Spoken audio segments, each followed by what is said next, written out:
Olha, tem vários aspectos essa semana aqui, mas eu situei em 10 temas assim prioritários, né? Então, o que eu acho? Essa semana, o assunto que teve mais em pauta foi a prisão em segunda instância, né? Que o presidente do Supremo, Dias Toffoli, presidiu a sessão e deixou o julgamento, né? Acho que para a semana que vem, né? O tema já foi julgado em plenário outras vezes, desde 2016. Então, que eu acho, como é que fica isso? Diz que vai beneficiar 193 pessoas, não sabe quem vai liberar nesse primeiro momento. Como é que você analisa essa situação? Bom, esse negócio de liberar 190 mil pessoas é terrorismo da mídia, né? Se a prisão de segunda instância começou a partir de 2016, como é que pode ter 190 mil pessoas presas, né? É evidente que é terrorismo.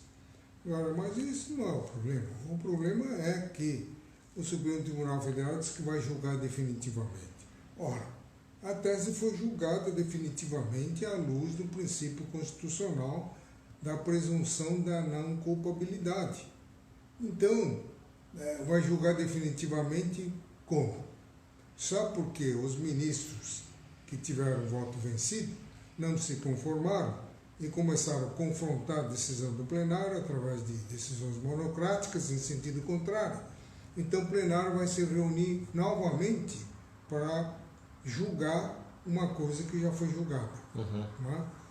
Se os ministros não respeitam o princípio da colegialidade, qualquer que seja a decisão agora, se não houver unanimidade, vai acontecer a mesma coisa. Daqui a um tempo eles vão ter que fazer uma nova revisão para julgar definitivamente outra vez se cabe ou não cabe prisão na condenação em segundo grau. Não é? Agora, em 2016 foi assentada a tese de acordo com o que acontece em todos os países do mundo, né? Decisão em segunda instância. Não se trata de prisão automática. Se, na segunda instância, sob o crivo do contraditório, o tribunal chegou à conclusão que aquele crime que foi imputado existiu, foi consumado, e o autor é o acusado, morreu o assunto, materialmente transitou em julgado, porque nem o Supremo, nem o Superior Tribunal de Justiça poderão rediscutir a matéria fática.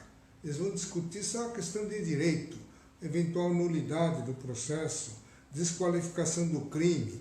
Eu cometi o crime, não aquele capitulado na denúncia, mas um crime do artigo X, que dá uma pena menor. Havendo discussão nesse sentido, evidentemente que não se pode decretar prisão em segunda instância. Entendo. Né?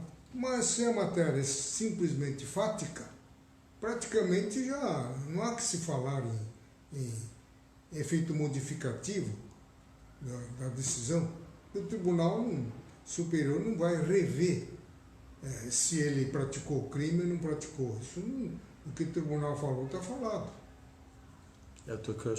Aqui está mandando um abraço ao doutor Henrique, doutor Jair Pereira. O pessoal sempre acompanha o senhor, doutor Bruno. A doutora Carla está aqui. A pergunta é, a questão do Lula nessa situação, que eu acho, como é que... Mas é ele que... O pessoal não gosta que faça a ligação dessa tendência de modificar a jurisprudência à figura dele. Mas é ele que provocou isso daí. Entendi. Entendeu? Ele que entrou com a HC, ele que não sei o quê. E há uma corrente dizendo que eventual mudança de orientação para proibir a prisão segundo grau, deixando para o Superior Tribunal de Justiça decidir, caso a caso, nessa hipótese o Lula não seria beneficiado porque ele já foi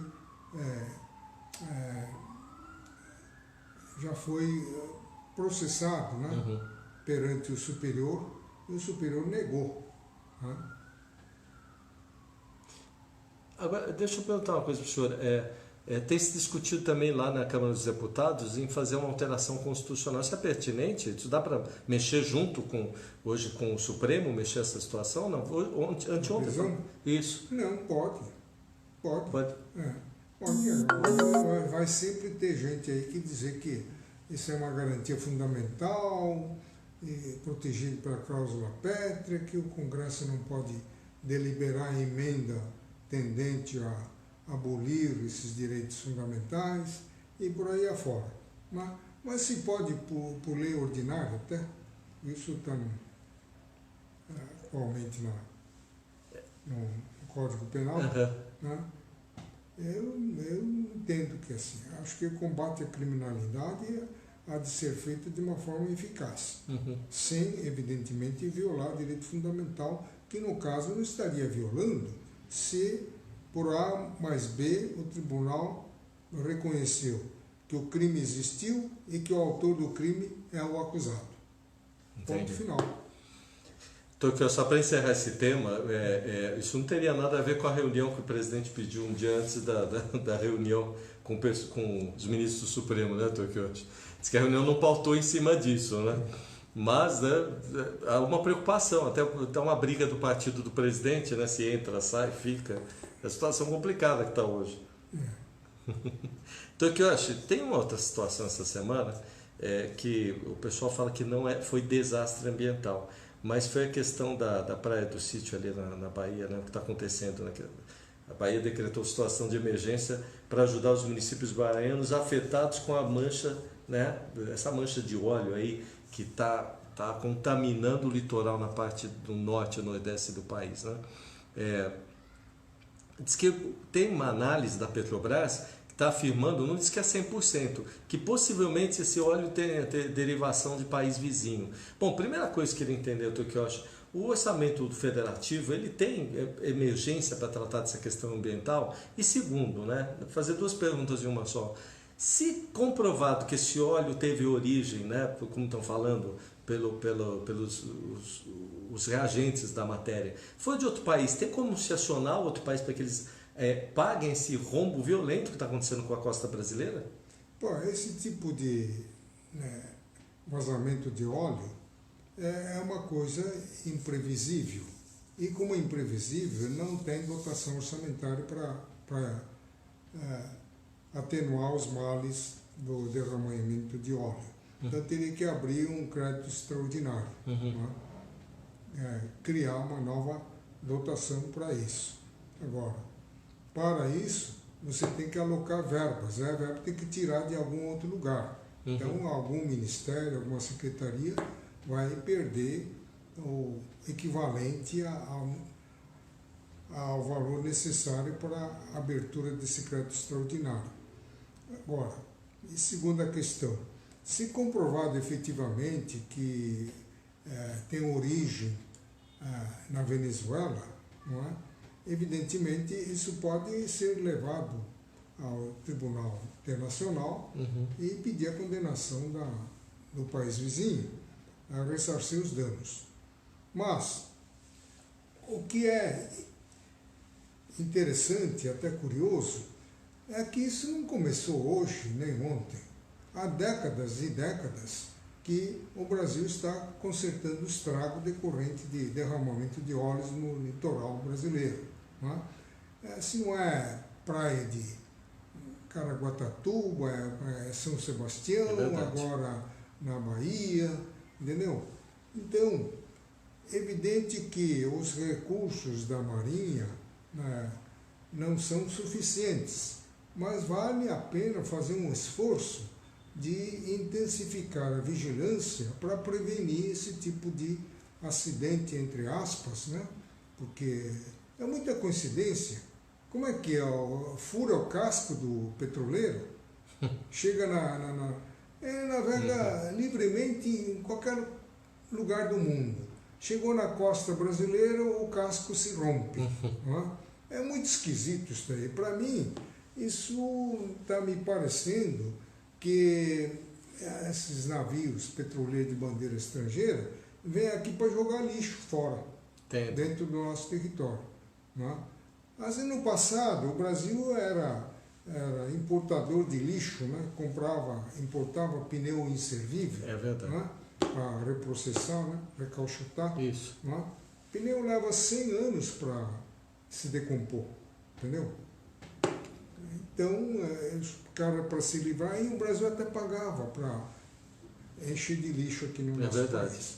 Então, como tem essa tradição, os navios de bandeira estrangeira vêm jogar os detritos aqui no nosso litoral.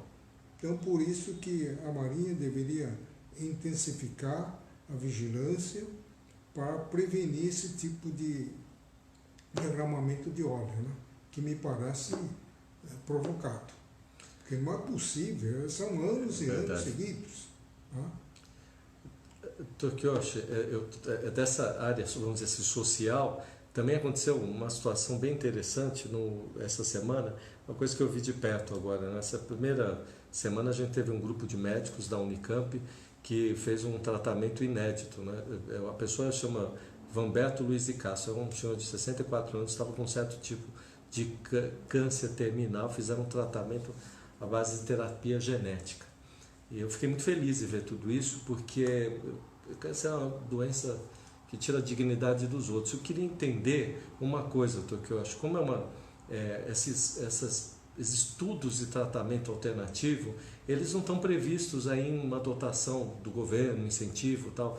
Será que isso pode ser feito para frente? Porque essa doença é uma doença que está disseminando muito rápido, né?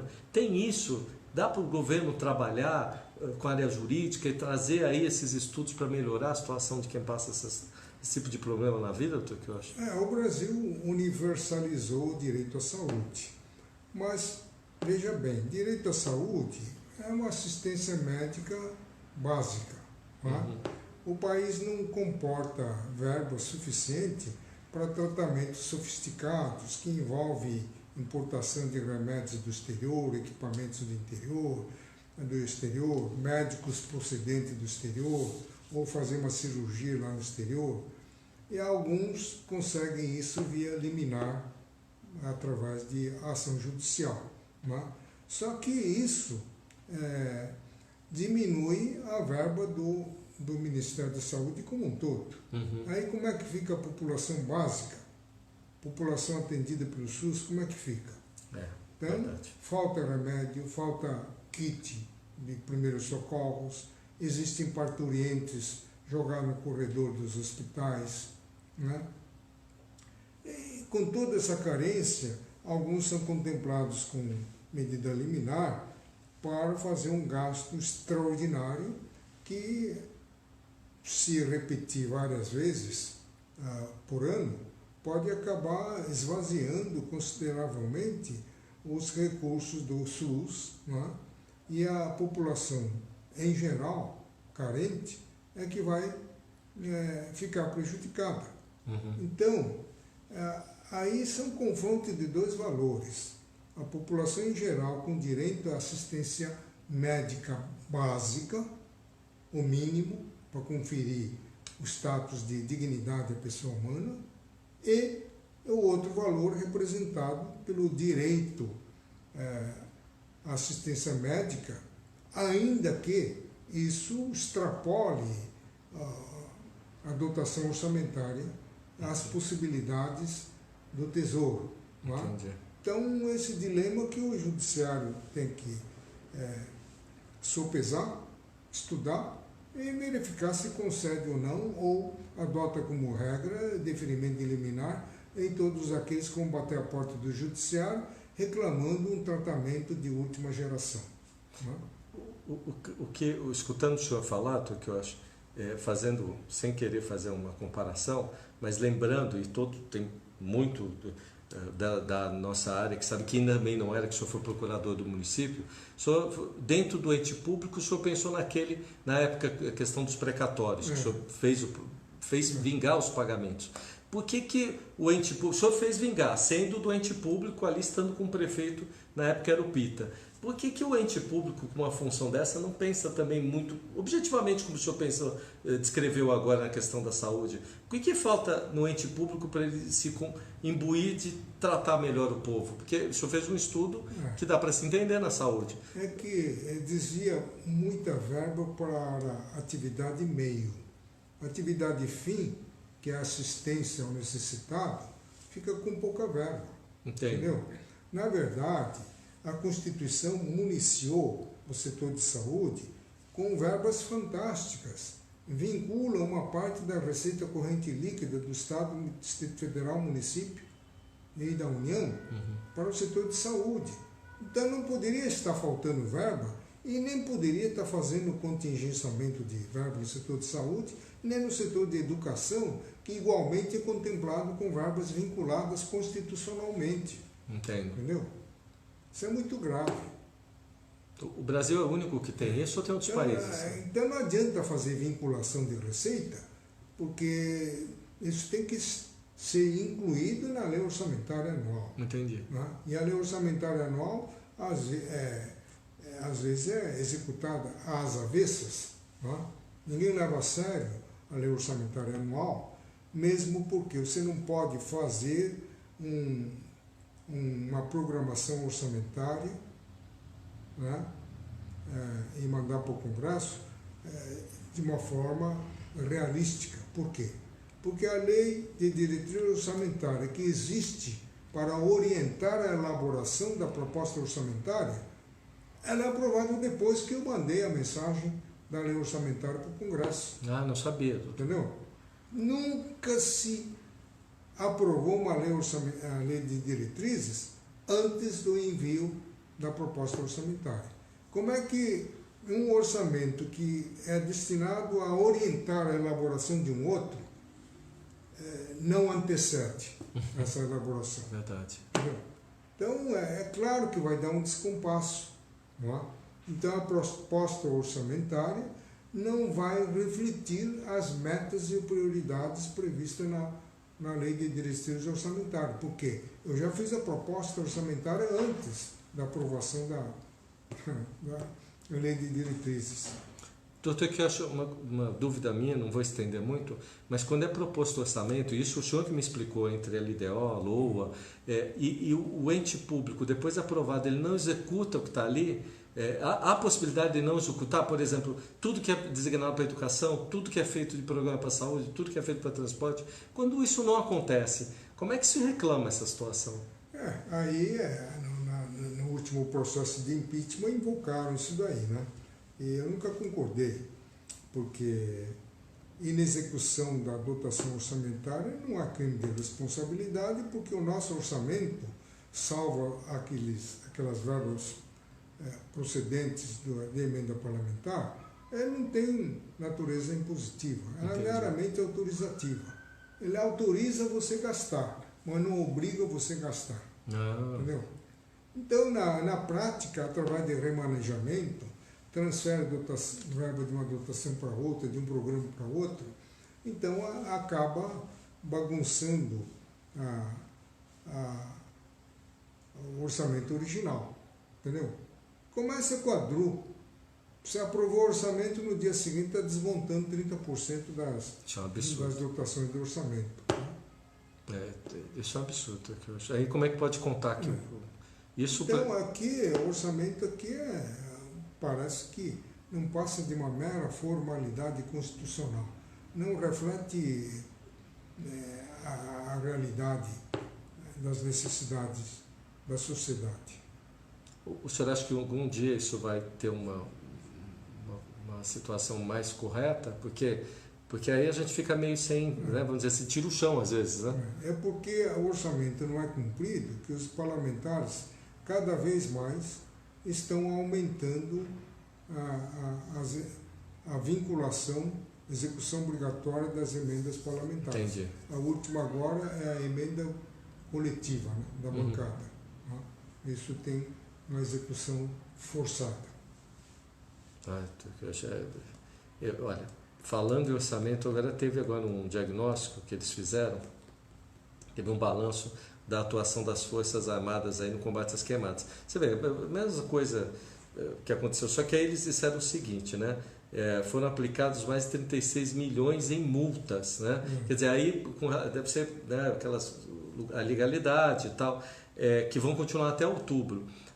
Ok, pegou o dinheiro, os 36 milhões, e mediante a quem teve problema, né, dentro da Amazônia, né? Pessoal que fez queimada, fazendeiro, aquela coisa toda. Esse dinheiro é usado para trabalhar de volta, para não ter mais esse tipo de problema, ou ele cai lá no fundo do governo e ali lá ninguém sabe o que acontece? E tem outra, alguém paga essa multa? Pois é. Multa de IBAMA eu nunca vi alguém pagar. Então. Essa multa aí de petroleiros aí que sujam a costa brasileira, quando o IBAMA vai lá e multa, eles ficam dando risada, porque eles não têm estrutura para cobrar. É isso que eu ia perguntar para o senhor. E adianta ficar passando esses números se a gente não conta, é isso? Cobra. Só para você ter uma ideia, a dívida ativa da União passa de 2 trilhões. Nossa, mãe. Onde que tem judiciário para cobrar tudo Não isso? Não tem. Né? O orçamento é quase isso, né? A única coisa eficaz é a multa de trânsito. Sabe por quê? Porque se você não paga, você não pode renovar a licença do carro. veículo. Entendeu? É verdade, nunca tinha pensado nisso, doutor Kioshi. Olha, essa semana também, eu estou passando os assuntos, porque eu vejo são vários temas, mas pensa que é um pouco com a administração pública. Mas tem um negócio específico aqui, essa semana, você viu, né? O edifício André, lá, né, em Vitória, né? Em Fortaleza, perdão, que vitimou ali, agora, em última estatística, 7 pessoas, né? Quer dizer, vamos perguntar, por que estão perguntando isso para o doutor Kioshi?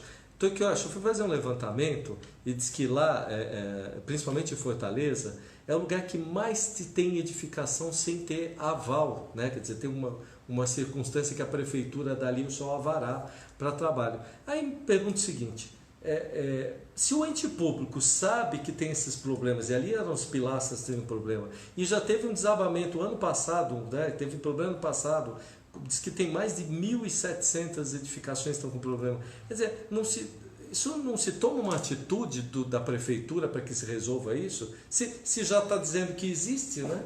E olha aí.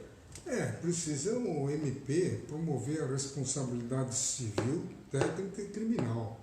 Só quando dá uma repercussão muito grande na mídia, como no caso do boate lá do Rio Grande do Sul, né? É verdade. É que eles começam a acionar esses mecanismos de responsabilização civil e penal, né? Mas como morreram quanto? 4 pessoas? 7 pessoas. 7 pessoas, então a mídia não dá muito em cima, então as autoridades também não tomam as devidas providências. Mas isso está acontecendo por falta de fiscalização, é a omissão, né? Então, esses casos omissivos, se a prefeitura tem um quadro de fiscais, então seria o caso de apurar a responsabilidade, né? Pois é. Como é que se permite um prédio sem alvará, sem um habite funcionando? É uma loucura, né? Que eu acho. E ainda com as pilastras, quem acompanhou os vídeos que passou? A prefeitura vai lá, não, está pagando IPTU, então tudo bem. Então, não é assim. Precisa verificar, precisa exigir o laudo do corpo de bombeiro e tudo mais, testar a segurança. Entendeu? Eu, antes de vir para cá, eu liguei para a prefeitura mesmo de lá e disseram que tem mais de 180 obras nesse estágio. Quer dizer, a prefeitura sabe que tem problema, né? O senhor sabe que aconteceu também outra coisa? O senhor que foi gestor aqui do município, e o senhor deve ter notado de ontem para hoje, dois transportes coletivos, um na zona sul de São Paulo e um na zona leste, extremo leste de São Paulo, inclusive um ônibus articulado, perderam os freios. Aí eu pergunto para o senhor, é uma situação, de um dia para o outro, os dois batendo em poste. Como é que pode? Não tem fiscalização também no transporte público, doutor Kioshi? Porque aí estamos falando de ônibus, né? A sorte é que foram horários que não tinham passageiro. Mas o ônibus falhou, doutor Kioshi, o freio. E o transporte público não é uma atribuição que o município tem que fiscalizar? Mas é lógico. Para começar, não devia deixar em circulação esses ônibus articulados de 29 metros de comprimento. É verdade. No centro expandido de São Paulo. Se isso não é para tumultuar o trânsito, não sei para que é. Agora, dependendo do horário, a maioria desses ônibus articulados, você vê 4 ou 5. Tudo vazio. É verdade. Também. Tudo vazio. Será que ninguém não percebe essas coisas tão elementares? É verdade, você tem O razão. cara olha o ônibus de 29 metros, 3, 4 pessoas, e olha para o outro lado e finge que não viu. É verdade, você tem razão. Por quê? É a vontade de faturar, entendeu? Ele ganha por quilômetro rodado, então ele fica rodando. Aqui fica rodando num cavalete aí da garagem. É verdade. Assim não polui nem atrapalha, né? É verdade, é o que eu acho. Agora, os dois perdendo um freio em 2 dias... Esses articulados, se fosse um intermunicipal, né, para ligar de uma estação para outra, tudo bem. Mas no centro expandido, aqui às vezes, aqui na saída, o ônibus fica entalado e ninguém passa mais. Não temos nem via para tudo isso. E mais, se de repente dá um problema no freio, um ônibus desse pesa toneladas. Né? Então, tudo que ele encontra para frente, ele vai destruindo. É verdade, é o que eu acho. A Mônica Crovella falou STF, vergonha nacional. Né? Então, o pessoal meio que fala assim, tem essas campanhas, né? O pessoal está meio bravo com o pessoal do STF, o que eu acho. Deixa eu perguntar uma outra coisa. Então, o Eduardo está mandando um abraço para o senhor aqui também. Deixa eu perguntar uma outra coisa, aí isso entende bem. Olha, essa semana teve o mega leilão do pré-sal. Para quem não lembra, né? Foi uma votação de 68 votos e o texto base do projeto. Aquele mega leilão do excedente do petróleo, né? Do pré-sal, prevê arrecadar 106,5 bilhões esse volume. Então, o que eu acho? O pessoal não entende muito bem essa questão do pré-sal. O excedente da produção e o dinheiro vai para onde também? Vai para o governo e usa para quê? Né? Pois é, isso daí que empacou a votação da segunda...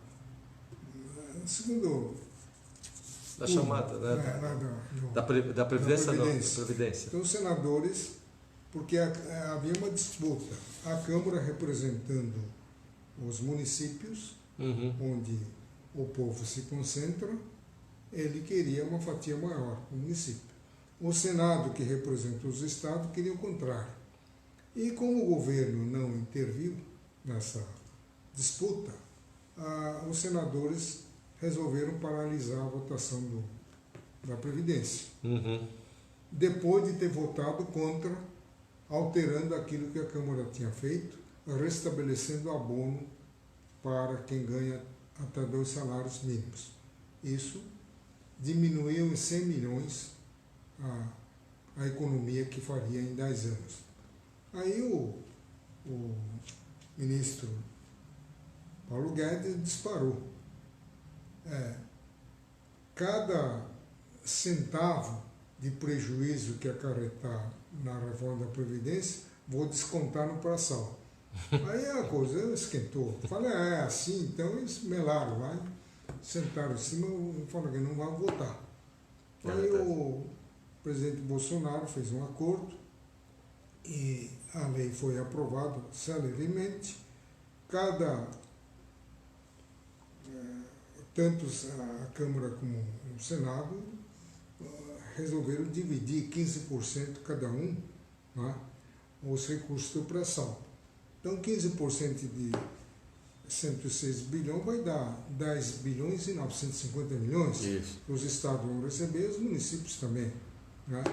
E essa distribuição vai ser feita de acordo com o mesmo critério do Fundo de Participação do Estado e Fundo de Participação dos municípios. Entendi. Né? Então, o dinheiro que vem automaticamente no bolso dos prefeitos e governadores. O senhor me explicou outro dia que era bem melhor que esse contato prefeitura-governo federal fosse feito, né? Por conta dessas questões, né? Você quer mas pelo menos esses 10 bilhões é um dinheiro de uma secretaria paulista, né? Um dinheiro bom, né? Então, o que eu acho? Agora um pouco mais de política, né? Aliás, que está estourando sexta-feira aqui, com novidade que eu já vou passar, né? Agora fiquei sabendo, né? O PSL teve aquele problema com o presidente Luciano Bivar sobre aquela operação com a Polícia Federal de investigação sobre candidaturas lá de laranja, tal de fachada, repasse de dinheiro, tal coisa. A briga foi grande, né? O presidente Bolsonaro pediu para tirar agora nessa semana, foi o delegado Valdir afastar o líder o delegado Valdir como líder do PSL, mudou, quer botar o filho dele, o Eduardo, e como a Joyce votou lá naquele negócio da Câmara, né, que o senhor acabou de citar, né, votou para o delegado ficar, para o delegado ficar na bancada, lá junto à Câmara dos Deputados, a Joyce, inclusive, foi convidada a sair da liderança do governo, parece que já se retirou e vai se retirar do PSL. Houve um convite do MDB para sair. Enfim, agora no final da tarde mudou, parece que o PSL perdeu toda a força dele, porque a força está com o presidente da República, foi ele que fez a questão da eleição. Pergunta, fora toda essa bagunça, é o seguinte: se o presidente sai e carrega os deputados dele, os cargos ficam no PSL e o dinheiro partidário, porque agora a segunda maior bancada que tem é do PSL, e o PSL tem condições de botar suplente ali, vai perder essa força o partido, ou ele continua com esse poder lá dentro? Tem uma questão preliminar. Não sei se eles podem sair do partido sem implicar perda de mandato. Então. Né?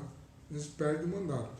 Agora, eles estão encontrando uma saída jurídica. Porque como a acusação que pesa contra o Luciano Bivar é muito grave, então a saída jurídica seria que nós, eleitos por uma sigla, não somos obrigados a continuar militando num partido que apresenta tantas irregularidades, né, praticadas pelo seu presidente. Então, na defesa da própria dignidade do deputado que foi eleito por essa sigla, então poderia se pensar em migrar para um outro partido. Tá? Mas, sem uma justificativa, se sair e migrar para o partido, como fazia no passado, isso viola a regra da fidelidade partidária. Eu acho que então vai ser bem difícil acontecer isso, né? Capaz de um acordo ser mais fácil, né? Agora eles fizeram essa briga aí, está despingando para tudo quanto é lado, né? Até na reforma tributária o Luciano Bivar sabotou. É verdade. Ele extinguiu todos os tributos federais e meteu lá um imposto único federal sobre movimentação. Entendeu? Aquilo lá acabou irritando o presidente da República e acabou pegando o Marcos Sintra de bode expiatório. Verdade. Como se ele tivesse inventado isso. É verdade. E que ele não estava muito a favor, né? Enfim, né? Tokiyoshi, eu acho que deu uma esgotada em todos os assuntos. O senhor comentou de cada aspecto, mas eu esqueci de perguntar, e eu sei que tem uma amiga nossa que ganhou o livro que o senhor faz umas 2 semanas esteve ali assinando de autógrafo no Shopping Luz, né? Lançamento tributário, teoria e prática. É um livro pequeno, mas esgota o assunto. Está tudo sintetizado, resumido. Né? Esgota a teoria do lançamento tributário, né? E contraria frontalmente a jurisprudência do Superior Tribunal de Justiça a respeito da matéria, porque pela súmula deles a prescrição tributária sumiu do mapa, não existe mais. Porque submeter o início do prazo da prescrição a um ato potestativo da Fazenda, qual seja, notificar o devedor para ele pagar no prazo de 30 dias porque ele perdeu o recurso em última instância. Então, se eu não notificar, o prazo não estará fluindo. E se o prazo não está fluindo, não estará correndo o prazo da prescrição. Porque para correr, precisa terminar o prazo da notificação. Então, o procurador da Fazenda falou, nós temos aqui um estoque de dívida ativa, não temos como cobrar. Vamos notificar isso daqui para daqui a 50 anos, 60 anos. Então, desaparece a prescrição. Verdade. Isso não existe. E o senhor fez o lançamento no Shopping Luz, né? Olha, e essa semana, posso mostrar, que eu acho que quem recebeu foi a nossa amiga, que é a chefe de gabinete do Eduardo Tuma, né? A doutora Carla, né? Está aqui, vou entregar em mãos para ela, que inclusive essa semana pegou um pinzinho do Instituto do Senhor, né? Tô aqui, eu queria só repetir o nome do instituto que o senhor agora é presidente. Instituto Brasileiro de Estudo de Direito Administrativo, Financeiro e Tributário. Eu acho fantástico. IBDAFT. E vou falar para o senhor, vai fazer história o instituto. Então eu agradeço bastante, espero estar contando com o senhor. Tem esse que foi do doutor, que o senhor fez a autoria com o doutor Marcelo, né? Isso daqui vamos sortear na próxima entrevista, que é o Código Tributário Nacional comentado artigo por artigo, mas também comentamos cada um dos artigos da legislação confrontante. A Lei de Execução Fiscal, a Lei Complementar 87 de 96, que traça as normas gerais do ICMS, e a Lei Complementar 116 de 2002, que é a Lei de Regência Nacional do ISS, também comentado artigo por artigo. Está na 4ª edição, é um livro que escrevi em coautoria com meu filho Marcelo. Então aqui está aqui o vice-presidente da OAB do Tatuapé, Tocou Jorge, falou assim que esse sorteio não pode cair para ele, já que ele está E o Walter Gamberini, que é amigo nosso também, disse que esse, eles conseguem se ler um outro, né? Que esse não, esse já tem dono, que é ele. Então, eu acho, obrigado, viu, senhor, me receber. Então, semana que vem, temos uma briga fatal entre o Gamberini e o Kojorowski para receber o livro. Obrigado, viu, Tocante? Abraço.